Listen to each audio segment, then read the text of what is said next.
Hello friends, आज मैं आप लोगों को हैड टू के यूज़ के बारे में बताने वाला हूँ। तो फ्रेंड्स, जब हिंदी वाक्य के अंत में ना था, ना पढ़ा या ना पढ़ता था ये सब लगा रहेगा तो आप उस वाक्य को ट्रांसलेट करने के लिए हैड टू का यूज़ करेंगे। ठीक है, यानी जब हिंदी वाक्य के अंत में ये सारे हिंदी लगे रहेंगे, ना था, ना पढ़ा, ना पढ़ता था, तो उसे जो है हम हैड टू के यूज से, हैड टू के हेल्प से ट्रांसलेट करेंगे। ठीक है, अब हैड टू जो है इसको हम लोग मॉडल वर्ब की कैटेगरी में रखते हैं और हर तरह के सब्जेक्ट के साथ हम लोग हैड टू का यूज करते हैं, चाहे सब्जेक्ट सिंगुलर हो जैसे ही, या सब्जेक्ट प्लूरल हो जैसे यू, दे, वी, ठीक है, बॉय, गर्ल, यानी हर तरह के सब्जेक्ट के साथ हम हैड टू का यूज करेंगे। ठीक है, मेन वर्ब देख लेते हैं। तो इसमें मेन वर्ब की फर्स्ट फॉर्म लिखी जाती है। ठीक है, अब फ्रेंड्स मैं आप लोगों को हर तरह के वाक्य को ट्रांसलेट करना बताऊंगा। तो सबसे पहले हम लोग पॉजिटिव सेंटेंस देख लेते हैं। ठीक है, तो पॉजिटिव सेंटेंस का स्ट्रक्चर देख लेते हैं। तो सबसे पहले हम लोग सब्जेक्ट लिखेंगे, उसके बाद हैड टू का यूज़ करेंगे, उसके बाद वर्ब का, मेन वर्ब का फर्स्ट फॉर्म लिखेंगे, उसके बाद ऑब्जेक्ट, फिर फुल स्टॉप लगा देंगे। ठीक है, तो यहाँ पर पहला सेंटेंस है मोहन को दौड़ना था। ठीक है, तो मोहन का हम लोग मोहन लिखेंगे, मोहन, और मोहन के साथ हैड टू का यूज़ करेंगे तो हो गया हैड, मोहन हैड टू, और दौड़ना का हो जाएगा run, Mohan had to run, Mohan को दौड़ना था। ठीक है, नेक्स्ट सेंटेंस है उसे एक किताब खरीदनी पड़ी, तो उसे का हो जाएगा ही, और उसके बाद हैड टू, ही हैड टू, और खरीदना का होता है बाई, और फिर उसके बाद एक किताब, तो एक किताब का हो जाएगा अ बुक, उसके बाद full stop. He had two by a book, सबसे पहले हमने सब्जेक्ट लिखा, उसके बाद हैड टू, उसके बाद मेन वर्ब का फर्स्ट फॉर्म, और फिर ऑब्जेक्ट आया है तो अ बुक को लास्ट में, उसके बाद फुल स्टॉप। ठीक है फ्रेंड्स, अब हम लोग निगेटिव सेंटेंस देखेंगे। तो निगेटिव सेंटेंस का स्ट्रक्चर हम लोग देख लेते हैं। सबसे पहले हम लोग सब्जेक्ट लिखेंगे और उसके बाद हैड, और जो हम नॉट का यूज करते हैं तो हैड और टू के बीच में नॉट लिखते हैं। ठीक है, इसमें हैड और टू एक साथ नहीं लिखा जाता है। हैड लिखने के बाद हम लोग नॉट लिखेंगे, उसके बाद हम लोग टू लिखेंगे, और फिर उसके बाद वर्ब का फर्स्ट फॉर्म, उसके बाद ऑब्जेक्ट, और फिर फुल स्टॉप। ठीक है, तो यहाँ पे पहला सेंटेंस है तुम्हें वहाँ नहीं जाना था, तो तुम्हें का हो जाएगा यू, और यू सब्जेक्ट हो गया, उसके बाद हम हैड लिखेंगे, यू हैड, उसके बाद नॉट, नहीं के लिए नॉट लिखेंगे, उसके बाद टू लिखेंगे, और उसके बाद वर्ब का फर्स्ट फॉर्म, तो वर्ब है जाना, तो जाना का हो जाएगा गो, और फिर इसमें आया है वहाँ, तो वहाँ की इंग्लिश हो जाएगी देयर। ठीक है, उसके बाद full stop, you had not to go there, तुम्हें वहाँ नहीं जाना था। ठीक है, नेक्स्ट सेंटेंस है हमें नहीं दौड़ना पड़ा, तो हमें का हो जाएगा वी, उसके बाद हैड लिखेंगे, वी हैड, उसके बाद नॉट, वी हैड नॉट, उसके बाद टू, उसके वर्ब का फर्स्ट फॉर्म, तो दौड़ना का होता है रन, तो ये हो गया रन, उसके बाद full stop, we had not to run, हमें नहीं दौड़ना पड़ा।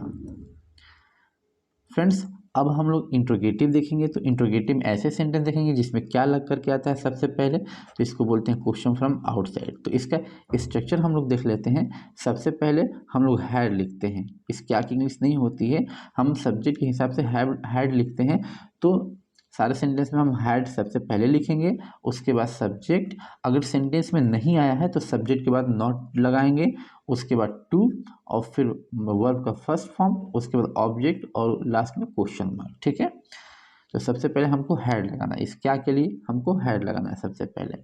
तो यहाँ पे पहला सेंटेंस है क्या उसे झूठ बोलना पड़ा, तो क्या के लिए सबसे पहले हम हैड लिखेंगे, हैड, उसके बाद सब्जेक्ट लिखेंगे, तो यहाँ पे सब्जेक्ट है उसे, उसी का हो जाएगा ही, उसके बाद नहीं इसमें नहीं आया तो नॉट नहीं लिखेंगे, उसके बाद टू लिखेंगे और फिर वर्ब का फर्स्ट फॉर्म। तो झूठ बोलना होता है tell a lie, tell a लाई, उसके बाद क्वेश्चन मार्क। ठीक है, सबसे पहले हमने हैड लिखा, उसके बाद सब्जेक्ट, उसके बाद टू और फिर वर्ब टेल अ लाई आया है तो उसको हमने टू के बाद लिख दिया, फिर उसके बाद क्वेश्चन मार्क।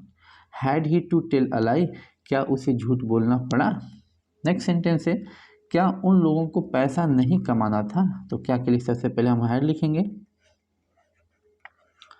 उसके बाद सब्जेक्ट, तो उन लोगों का हो जाएगा दे।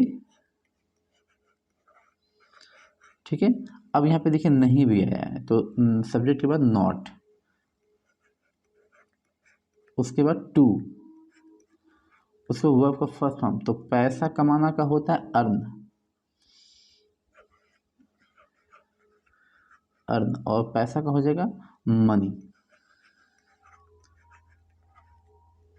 उसके बाद question mark. Had they not to earn money, क्या उन लोगों को पैसा नहीं कमाना था। फ्रेंड्स, अब हम लोग देखेंगे इंट्रोगेटिव सेंटेंस में ऐसे वाक्य को जिसमें क्वेश्चन वर्ड बीच में आता है, जैसे यहाँ पर कहाँ आया है और यहाँ पर क्यों आया है। ठीक है, तो ऐसे वाक्य को बोलते हैं क्वेश्चन फ्रॉम इनसाइड। तो इसका स्ट्रक्चर हम लोग देख लेते हैं। सबसे पहले हम लोग क्वेश्चन वर्ड को ही लिखेंगे, उसके बाद हैड लिखा जाएगा, फिर उसके बाद सब्जेक्ट, और फिर सब्जेक्ट को अगर सेंटेंस में नहीं आया तो सब्जेक्ट के बाद नॉट, और फिर उसके बाद टू लिखेंगे, फिर वर्ब का फर्स्ट फॉर्म, और उसके बाद अगर ऑब्जेक्ट है तो ऑब्जेक्ट, और लास्ट में क्वेश्चन मार्क। ठीक है, तो सबसे पहले इसमें क्वेश्चन वर्ड लिखी जाती है, क्वेश्चन वर्ड की इंग्लिश सबसे पहले। तो पहला सेंटेंस है अमन को कहाँ ठहरना पड़ा। अब इसमें कहाँ क्वेश्चन वर्ड है तो इसकी इंग्लिश सबसे पहले तो हो जाएगा वेयर,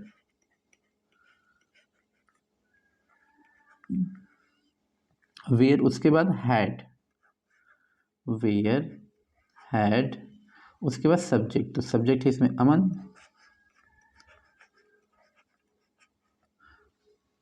अमन हो गया। उसके बाद इसमें नहीं है तो नॉट नहीं लिखेंगे, उसके बाद टू लिखेंगे और फिर वर्ब का फर्स्ट फॉर्म। तो ठहरना का होता है स्टे, क्वेश्चन मार्क। ठीक है, where had Aman to stay, Aman को कहाँ ठहरना पड़ा। सबसे पहले क्वेश्चन वर्ड, उसके बाद हैड, फिर सब्जेक्ट, और उसके बाद टू और फिर वर्ब का फर्स्ट फॉर्म। ठीक है, नेक्स्ट सेंटेंस है हम लोगों को वह काम क्यों नहीं करना पड़ा। तो क्यों की इंग्लिश सबसे पहले वाई। ठीक है, और क्वेश्चन वर्ड के बाद हैड, उसके बाद सब्जेक्ट, तो सब्जेक्ट है हम लोग का वी हो जाएगा, और उसके बाद नॉट। देखिए इसमें नहीं भी आया है। ठीक है, तो सब्जेक्ट के बाद नॉट, उसके बाद टू, और उसके बाद आया है करना, तो करना का हो जाएगा डू, और उसके बाद ऑब्जेक्ट, तो ऑब्जेक्ट है वह काम, तो हो जाएगा दैट वर्क, दैट वर्क, उसके बाद क्वेश्चन मार्क। ठीक है, सबसे पहले हमने क्वेश्चन वर्ड लिखा, उसके बाद हैड, फिर उसके बाद सब्जेक्ट, नहीं आया था तो सब्जेक्ट के बाद नॉट, उसके बाद टू, फिर वर्ब का फर्स्ट फॉर्म, उसके बाद ऑब्जेक्ट। तो ये पूरा ऑब्जेक्ट है, तो ऑब्जेक्ट लिखने के बाद क्वेश्चन मार्क। ठीक है, why had we not to do that work, हम लोगों को वह काम क्यों नहीं करना पड़ा। तो फ्रेंड्स, यह वीडियो आपको कैसी लगी कमेंट में ज़रूर बताइएगा।